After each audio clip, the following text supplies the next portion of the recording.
ocasional. El perfil físico que ellos tienen es desfavorable. Algunos de ellos son toscos, otros son vulgares, no poseen el concepto de trabajar en equipo. Le rogamos seguir buscando gente con otro perfil que pueda lograr el éxito en su nueva empresa. Mire, por ejemplo, Simón Pedro, francamente, es inestable, es muy emocionalista, es explosivo, intolerante y a veces carga cuchillos. Andrés, este candidato no ha mostrado ninguna cualidad de liderazgo. Santiago, de igual forma. Los hijos de Zebedeo, no, con ellos, cuidado, porque colocan sus intereses personales y ambiciones por encima de la lealtad a la empresa, y eso es peligroso porque lo pueden desembarcar de su puesto. Tomás posee una actitud muy titubeante que afectaría a la moral de la empresa. Mateo, bueno, este está en la lista negra de la Cámara de Comercio de Jerusalén. Santiago y Judas Tadeo. Estos tienen dos inclinaciones extremistas, reflejan un perfil psicológico maníaco depresivo. Bartolomé, no, bueno, este hombre es muy pasivo. Sin embargo, uno de los candidatos muestra un enorme potencial, posee la habilidad, ingenio, es ambicioso, tiene buen trato con la gente, se preocupa por ellos, es altamente responsable, tiene mucha iniciativa, es optimista y jovial, siempre tiene una sonrisa en su rostro, tiene buena presentación, su nombre es Judas Iscariote y lo recomendamos ampliamente como su administrador, su asesor, su visionario y su mano derecha. Lamentablemente, los otros 11 no califican para formar parte de su equipo de trabajo. Le deseamos éxito. Atentamente, Consultoría de Reclutamiento y Selección de Personal, SADCB de Israel. Es evidente que los parámetros que usa Jesús son muy diferentes a los parámetros que usa el mundo. Para el mundo, los 11 de los 12 no calificaban para nada, excepto uno. Ese Judas parecía, pero no era. Resultó al final de la historia que los 11 sí eran verdaderos discípulos de Jesús y Judas no lo fue. Fue el traicionero. Hoy, para ser cristiano, cualquiera dice, yo soy cristiano, y ya parece que sí lo es. Hoy hay muchos famosos, deportistas, artistas, cantantes, actores que dicen, yo soy cristiano. Y con el simple hecho de decir yo soy cristiano, pues todo el mundo lo acepta, ¿verdad? Que son cristianos. Algunos sí lo son, pero otros, quién sabe. Entonces, por el hecho de decir solo yo soy cristiano, ¿lo serán? Algunos piensan que son solo decirse cristianos porque dicen que creen en Jesús.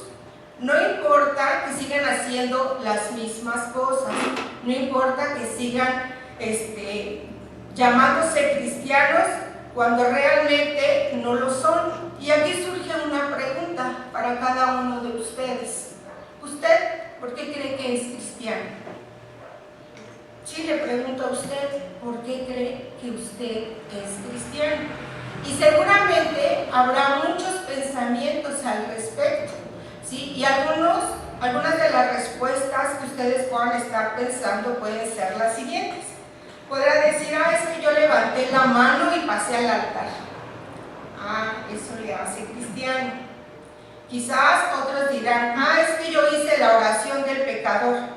Bueno, déjeme decirle que también los musulmanes oran y reconocen sus pecados.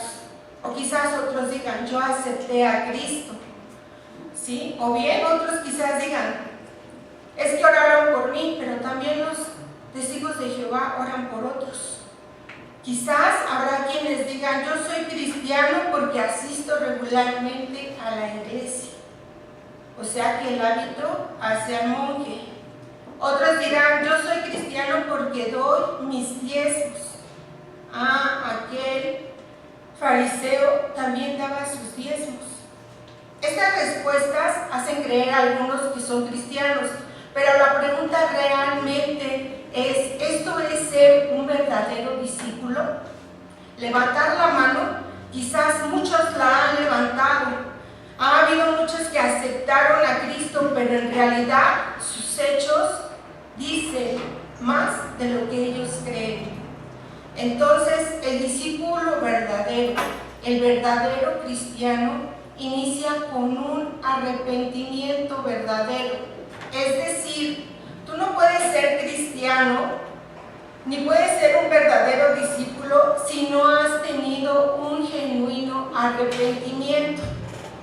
El primer mensaje de Jesús que la gente escuchó de labios de él mismo, previamente a lo que Juan el Bautista también había dicho, el mismo mensaje fue acerca de los que querían seguirle a Jesús tenían que reunir un primer requisito, y el primer requisito era que se arrepintieran. ¿Sí? En Mateo 4:17 nos dice, desde entonces comenzó Jesús a predicar y a decir, ¿y qué decía? Arrepentíos porque el reino de los cielos se ha acercado. Y luego en Lucas 5:32 Jesús dijo, no he venido a llamar a justos, sino a pecadores al arrepentimiento. Entonces vemos en la Biblia que dice que no hay justo ni aún uno. Y mismo Pablo dijo, por cuanto todos pecaron, están destituidos de la gloria de Dios. Por tal razón, todos los seres humanos, Dios manda en todo lugar a que se arrepientan, porque no hay un solo justo, no hay ni uno solo. Entonces, cuando Jesús dice, no he venido a llamar a justos, sino a pecadores, lo que dijo es que porque a muchos se creían justos, ellos decían, yo no mato, yo no tomo, yo no fumo. ¿Pero qué cree? Que tampoco los musulmanes fuman y toman. ¿Sí? Jesús proclamó el arrepentimiento a las multitudes que le escuchaban. Él estaba muy interesado en que entendieran su mensaje. No había otra manera de seguirlo más que arrepintiéndose de sus pecados. Ahora, vayamos a Lucas capítulo 13, versículo 1, que fue la lectura que leímos hace un rato con mi hermana Lucero. Dice así la palabra de Dios. En este mismo tiempo estaba allí algunos que le contaban acerca de los galileos, cuya sangre Pilatos había mezclado con los sacrificios de ellos. Respondió Jesús y le dijo, ¿pensáis que estos galileos, porque perecieron tales cosas, eran más pecadores que los gentiles? Os digo, no. Antes, si no os arrepentís, todos pereceréis igualmente.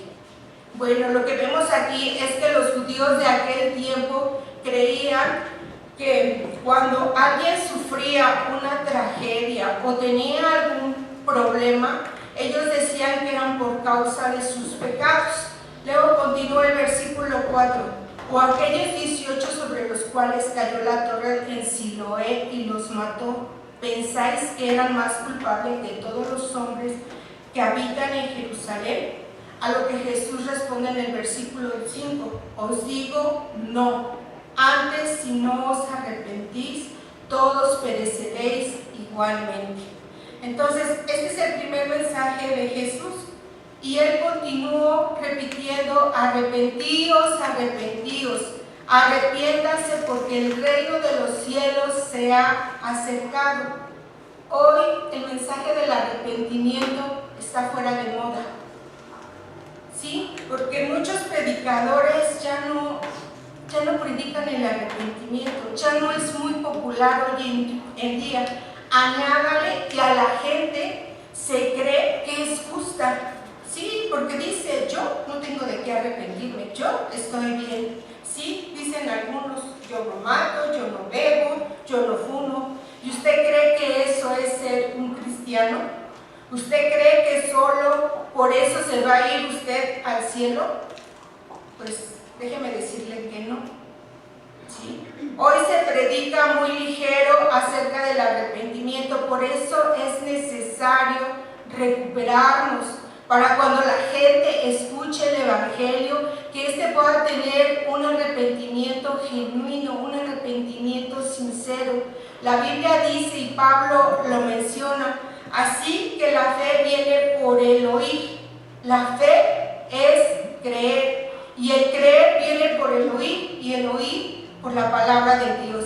Es decir, usted no va a tener un genuino arrepentimiento, usted no va a creer en el Cristo que dice la Biblia si no escucha el Evangelio que está en la Biblia.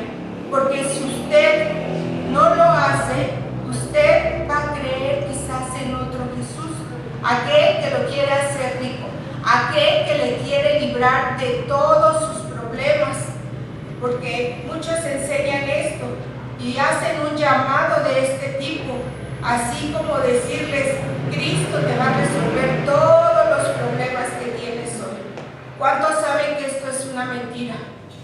¿A cuántos se les más bien les han acrecentado los problemas una vez que aceptaron a Cristo? No se solucionaron, ¿verdad? Jesús no dijo, he venido a traer paz a la tierra, paz a los que me reciben y se arrepienten. Pero lo que sí dijo él es, yo he venido a poner disensión. Yo he venido a poner al hombre contra su padre, al hijo contra la madre, a la suegra contra la nuera. Que eso es lo más ocurrido, ¿verdad? Todo ello por causa del Evangelio. Otros dicen, levanta tu mano y pasa al frente. Y el que viene con él dice, ándale, pasa, ahorita es cuando, ándale. Y bueno, el otro pues ni modo ya, ok, nada más porque tú me dices yo voy a pasar, ¿sí? Y ya, por eso cree que será cristiano. O otros dicen, repite la oración. ¿Cuál oración? Tú repítela, ¿sí? Y bueno, ¿será así? La predicación superficial que no enfrenta la condición pecaminosa del hombre, de la mujer, la predicación que minimiza el arrepentimiento, solo produce conversiones artificiales que no son genuinas. Hoy vemos sobre todo en la gente pública, en los artistas, en los cantantes, en los deportistas que dicen, yo soy cristiano. Y hasta los entrevistan a veces y luego nosotros mismos andamos comentando, ¿ya viste que fulanito se convirtió? ¿Sí? Y podemos nombrar a muchos, pero ¿cómo vamos a saber si realmente son verdaderos cristianos? El Señor Jesús dijo que por sus frutos los conoceréis. Entonces muchos se llaman cristianos y no dan señal de regeneración. No dan una señal de un verdadero hijo de Dios. Ellos dicen que son salvos por fe. Atención, ¿somos salvos por fe? ¿Sí o no? Pero se olvidan algunos que la fe sin obra es muerta. Es decir, yo puedo decir que soy salva por fe, pero si mis hechos gritan que no es verdad, porque sigo haciendo las mismas cosas, viviendo igual, todo igual, nada ha cambiado, excepto que yo levanté la mano. Es cierto que somos salvos por fe, pero el que verdaderamente es salvo por fe tiene que mostrar como consecuencia de su conversión una vida totalmente diferente, radical. Miren, mis hermanos, es importante que nos desengañemos por el bien de nuestras almas. Es mejor ahorita y no después, ya que después ya no va a haber remedio. Algunos se creen que son cristianos porque vienen a la iglesia y eso no lo hace un cristiano. Judas nunca se hizo cristiano y anduvo con los 11, comió con Jesús, andaba donde andaba Jesús, es más, hasta hizo milagros, expulsó demonios, pero él nunca tuvo un genuino arrepentimiento. Algunos predicadores han corrompido tanto el Evangelio que es muy triste hoy en día. Hay una tristeza en el Espíritu Santo porque muchos citan este pasaje de Hechos 17, 16:31, cuando dice: cree en el Señor Jesucristo y serás salvo tú y tu casa. Entonces algunos predicadores actualmente están diciendo, escuche bien, que para acercarnos a Dios no es un requisito indispensable que se arrepientan, con solo creer basta. Pero Pablo dijo al carcelero: cree en el Señor Jesucristo y serás salvo tú y tu casa. Ahora es verdad que por gracia somos salvos por medio de la fe. Dice que el justo por la fe vivirá, pero el arrepentimiento verdadero se les olvida a esos predicadores, ¿sí?, que también los demonios creen. Y esto lo podemos ver en Santiago capítulo 2 de los versos 19 al 21, el cual dice: tú crees que Dios es bueno, bien haces, también los demonios creen y tiemblan. Mas ¿quieres saber, hombre vano, que la fe sin obras es muerta? El creer, los demonios también creen. ¿Son salvos los demonios? No, ¿verdad? No porque simplemente creyeron, sino porque conocen a Dios, pero ellos no se arrepienten. Y alguien puede decir: yo creo.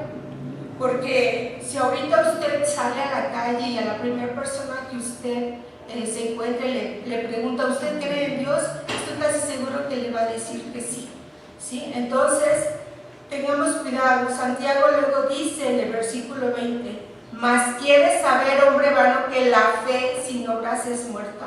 Algunos pueden decir: yo soy salvo, tengo fe, yo creo, pero si no lo demuestran con sus obras, con su vida diferente, ¿sí?, con tu vida consagrada a Dios, entonces tu fe, solo dice Santiago, ¿podrá salvarte? No, ¿verdad? Luego pone un ejemplo el mismo Santiago y dice en el versículo 21: ¿qué no veis que Abraham fue justificado juntamente con la fe, con las obras? Es decir, que las obras son el resultado de haber creído. ¿Sí me estoy explicando? Es decir, usted puede decir: yo creo, pero si su vida sigue igual, sigue siendo la misma, ¿sí?, y usted dice que es cristiano y su vida no ha cambiado, entonces usted no se ha arrepentido. Y no hay que confundir lo siguiente, porque algunas personas sí se convierten genuinamente, porque quizás a lo mejor la esposa oró por su esposo y este tuvo un arrepentimiento, pero quizás la mujer quiere que su esposo sea como el apóstol Pablo, y esto pues obviamente que no se da de la noche a la mañana. Esto es un asunto, es un proceso de santificación, de cómo es que el Señor Jesús va tratando con nosotros cada día. Pero lo que sí es un rasgo distintivo y genuino de un arrepentimiento es que esa vida dio un vuelco de 180 grados.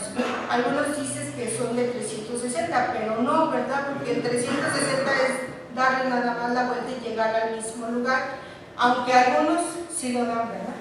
Entonces, Santiago dice: Abraham fue justificado por la fe, pero juntamente con sus obras. Luego tú dices: tengo fe, muéstrame tu fe y yo te mostraré mi fe por mis obras.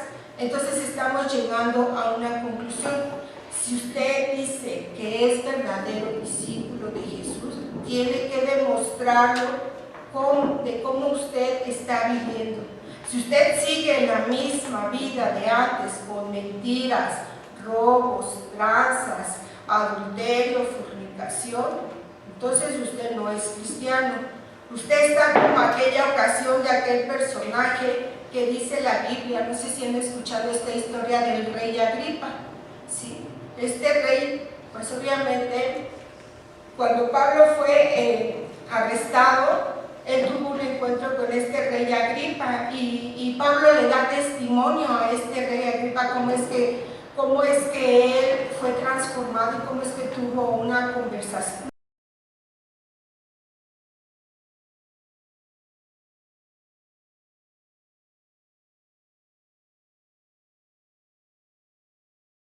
Los profetas. ¿Y qué dice este rey? Le dice a Pablo: por poco me convences, por poco. Y este rey lo va a estar repitiendo toda la eternidad: por poco. por poco me convencen. Entonces a veces así son muchas personas, ¿verdad? Por poco oyen la palabra de Dios y dicen, ay, qué bonito estuvo muy bonito, sí, es verdad lo que dijo.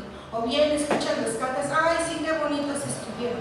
Ay, pero no es para tanto, yo no soy tan mal, ¿no? Y siguen igual, ¿sí? Entonces, tenemos que tener un cambio radical de pensamiento, de conducta. Esas son las evidencias de un genuino arrepentimiento. Escuche bien, cambio radical. Si no hubo un cambio radical, no hubo un arrepentimiento. Y le voy a explicar por qué. Porque la palabra que se tradujo para arrepentimiento es la palabra griega metanoia. Y esta palabra metanoia está conformada por dos vocablos o dos palabras. Y la primera es meta, que significa después de, y la otra es noia, que significa entender. Es decir, que después de que te convertiste, entendiste.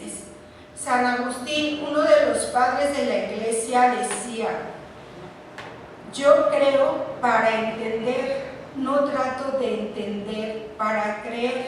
Va de nuevo, yo creo para entender, no trato de entender para creer, ¿sí?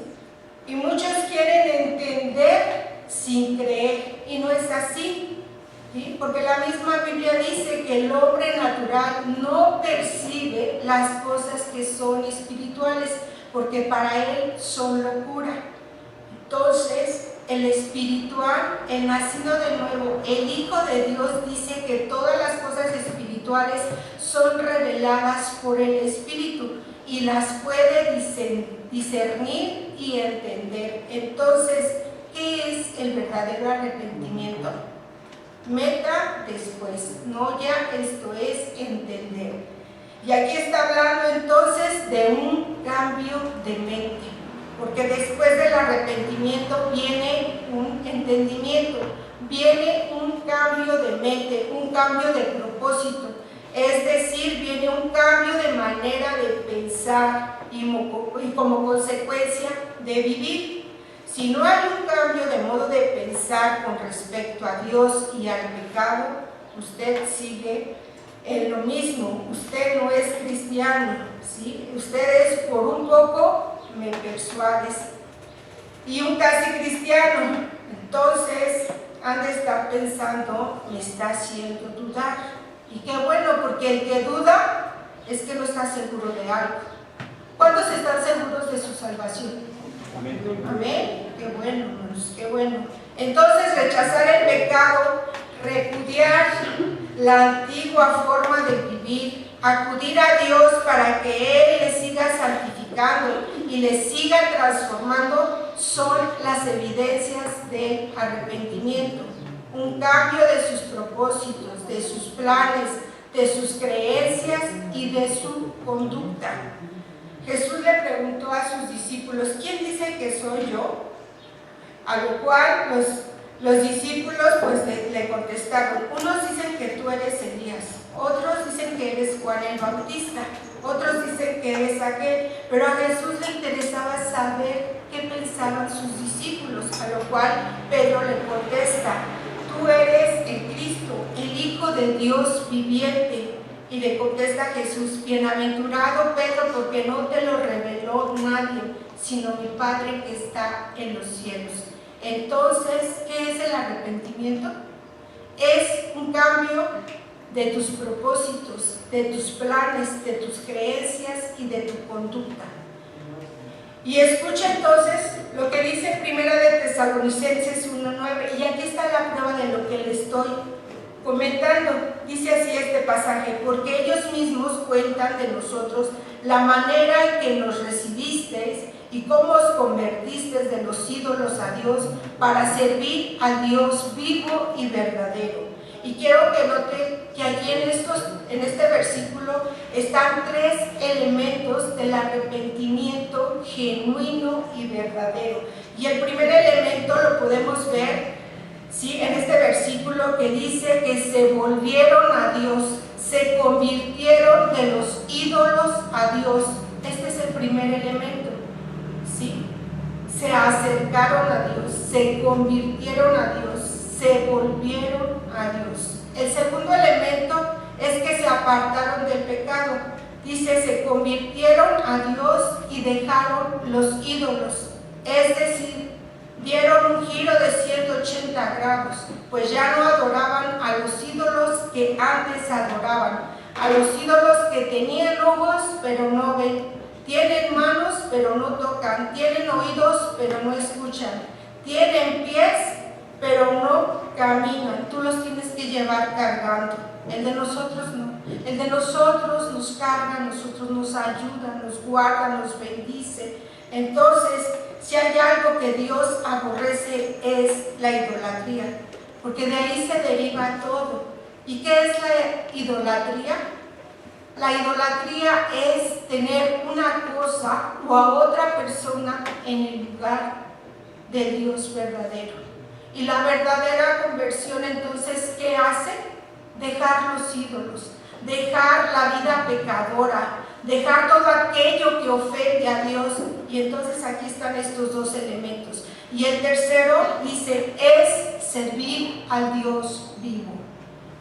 Antes servíamos al pecado, servíamos a los ídolos, andábamos en la vanidad de nuestra mente, pero cuando vino el genuino arrepentimiento, nos volvimos a Dios, nos convertimos a Él, dejamos el pecado porque fuimos limpiados.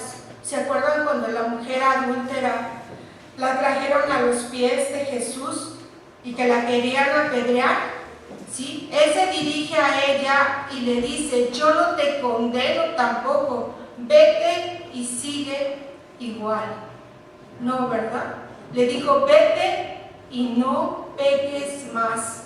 Hoy parece que es vete y sigue pecando. Al cabo la gracia de Dios no se acaba, porque donde sobreabunda el pecado, sobreabunda la gracia. Parece que eso es lo que estamos entendiendo algunos, porque los cristianos, ¿sí? O los supuestos cristianos, eso es lo que creen. Por ejemplo, voy a dar solo un ejemplo, aquí no pasa, ¿verdad? Pero puede llegar una persona con un pastor y decirle, ay, ¿qué cree, pastor? Pequé. Y que el pastor le diga, no te preocupes, ¿quién no peca? El amor de Dios es grande. Y sí, el amor de Dios es grande, ¿sí? Pero también tenemos que entender que Dios es justo y santo.